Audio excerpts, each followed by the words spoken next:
du dëgg du yoon waa Jamra day ci tribune yéene kaay waaw nee na ñu gis nga amnistie bi lée ñi ngi toog fii rek ba kenn naan amnistie bi nañ ko dëggal rek ku nekk jëf ju bon di ay acte criminel yi nga xam ne kon moom nga defoon day waaye nangul na yow la assumeel ñoom Mame Matar Gueye day waaw ne nan lañ mën a amnistie ab policier boo xam ne moo ko tay tuur deret jàkkaarloog doomu aadama dóor ko bal mu dee allahu akbar te kookee nga xam ne yoruloonu arme waaw nan la ñu mën a amnistie ay fanatique yoo xam ne terroriser population bi laa la wax yàq alalu askan wi xañ leen seenu alal defar ay cocktail molotov rey ñaar ci ay xale jigéen ñu ndaw ñii nan lañ leen mën a baale. Sénégal, bonjour. Mame Matar Gueye Jamra en mode djihad. Si on en croit cette fois Tribune quotidienne, le journal du groupe des médias, en tout cas de révéler, réédition des comptes. Jamra lance une fatwa contre la loi d'amnistie. Non, sommes-nous tentés de dire, que dire sinon le pavé dans la main pour ne pas dire le coup de pied dans la fourmilière, signé Mame Matar Gueye en personne, à savoir que chacun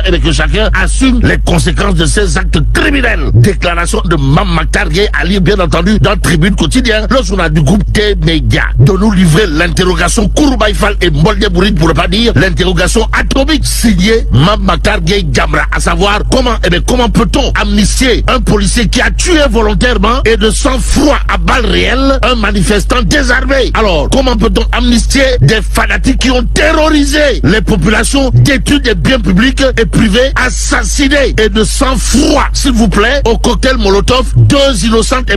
innocentes fillettes. En tout cas, ce qu'il y a lieu de retenir dans cette histoire porte sur un fait clair. D'après Tribune quotidien, Jamra lance une fatwa contre la loi d'amnistie. Et sur ce point bien précis, celui qui semble avoir fait du lion et même prendre de la bouteille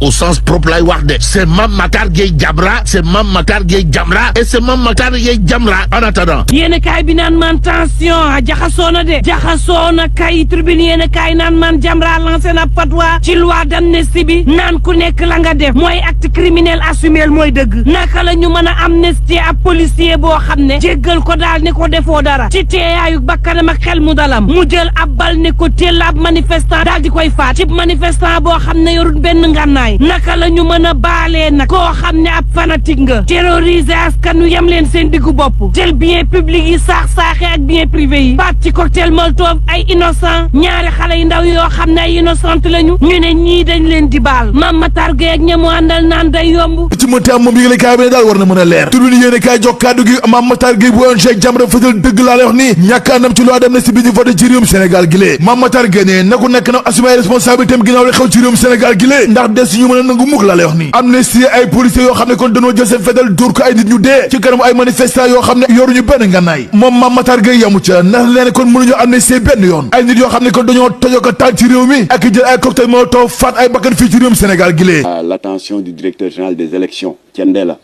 yónnee nañu la suñu mémorandum pour wax la ne d'accord ñu ci projet d'amnistie bi alors bu ko defee nag fii ñu toog ni boo demee résultat yi génn na parce que conseil des ministres président de la République annoncé woon na ne ci lay soññ conseil des ministres ñu tabax certainement dañ koy finaliser rek waaye tabaxoon nañ ko ba noppi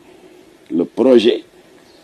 de loi d'amnistie ñu war ko jébbal assemblée nationale mu voté ko wala mu ñàkk ko voté mais déjà gis naa suma jarbaat Abdou Mbow nee na moom itam d'accordul bien que il fait partie de la majorité présidentielle waaye nag yàlla discipline de parti donc am na nu mu waxee daal ba nuancé ko waaye moom tamit nee na d'accordul loolu mooy démocratie. Abdou kii la Abdou Mbow Abdou Mbow le président du groupe parlementaire Benno moom nee na d'accord te ba mu koy wax micro la yor ñëpp di ko dégg alors et à cet égard li tax ñun d'accord ci ñun dañu fekkee encore un rappel historique comme ni ma ko booy Facebook yi di reprocher dañu fekkee benn loi d'amnistie bu ñu fi voté mu jur coow lu rëy mooy après l'assassinat du vice-président du conseil constitutionnel rahmatullahi alayhi maître Babacar Seye fii la ñu fekk waaye foofu lu muy bon Ablaye Wade respecté na certaines règles juridictionnelles et morales parce que ñoom Clédor ak ñi mu àndaloon jógewuñu ci coow li rek ñu amnistie leen déedéet Ablaye juriste la ku xarañ la ci boobu wàll moo tax ginnaaw gi coow li dal mu di ñoom Clédor ñu ngi leen jàppoon en 1994 après l'assassinat de maître Babacar Seye en 1993 moom ak groupe am bi yëpp jàppatuma seen tur ba ñu leen jàppee dañ leen condamné à la cour d'assises à 18 ans de prison ñenn ci ñoom ñu tëj leen 20 ans 94 ñu tëdd kaso de 94 ba 2002 pour diverses raisons bonne conduite en prison et cetera grâce présidentielle yi nga xam ne constitution bi jox na boobu sañ-sañ président de la République à l'occasion de la fête de l'indépendance à l'occasion des fêtes religieuses wala à l'occasion de la fin d'année Ablaye daal di xaatim benn décret de grâce foofu la jëkk a gracier ñoom Clédor fekk tëdd nañu 8 ans prison 94 2002 ba noppi nag 3 ans plus tard en 2005 la majorité libérale à l'Assemblée nationale daal di doog a voter une loi d'amnistie noonu la demee woon noonu lañ gracier woon ñoom Clédor ma bëgg a def parenthèse préciser ne grâce présidentielle ak amnistie bokkul grâce sañ-sañ bu constitution bi jox président de la République en tant que clé de voûte des institutions en tant que gardien de la Constitution en tant que président du Conseil supérieur de la magistrature en tant que chef suprême des armées en tant que protecteur des arts et des lettres moom kot la constitution bi jox sañ-sañ ne ku nekk ku ñu tëj nga nekk kaso donte les peines de prison jeexul président mën na abréger son séjour carcéral gracier ko loolu mooy grâce kon ci gàttal la grâce efface la peine privative de liberté waaye tekkiwul ne que infraction bi mu def dañ koy dindi déedéet ça va continuer à être consigné dans son casier judiciaire loolooy grâce dinañ la baal nga génn kaso waaye njombe la nga def ba ñu tëjoon la kaso dañ koy continuer di ko bàyyi foofu te loolu daf lay topp abadan daay man loolooy grâce kon grâce c'est limité amnistie nag c'est du ressort de l'institution parlementaire bu ko député yi voté ban effet lay def mooy noonu sa casier judiciaire xajamaloon loolu lay dindi kon kenn du amnistier ay nit dañuy amnistier des faits daf koy effacer seen casier judiciaire ñi nga xam ne ils étaient coupables de ce fait là dal di beesal alors kon loolu tax Macky Sall mën na gracier mais mënul amnistier waaye li ñu d'accordul mooy salaamaaleykum rek nga ne da ngay amnistier ndax wax naa léegi le cas de Clédor Sène teg nañ leen daan ñu purger si 20 ans yi leen tëj ñenn ci ñoom 18 ans ñu purger 8 ans mu desoon 12 ans xam nga loolu bari na Ablaye effacé ne baal naa leen ñu daal di génn en 2002 ñu teg ci 2003 2004 2005 mu doog a introduire une procédure d'amnistie waaye boobu mënuñu ci dara ndax moom du député mi waxtaan ci ba d'accord ci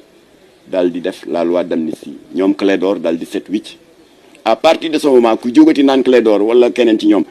yéen a def li yéen a def la bu ko neexee sax porter la plainte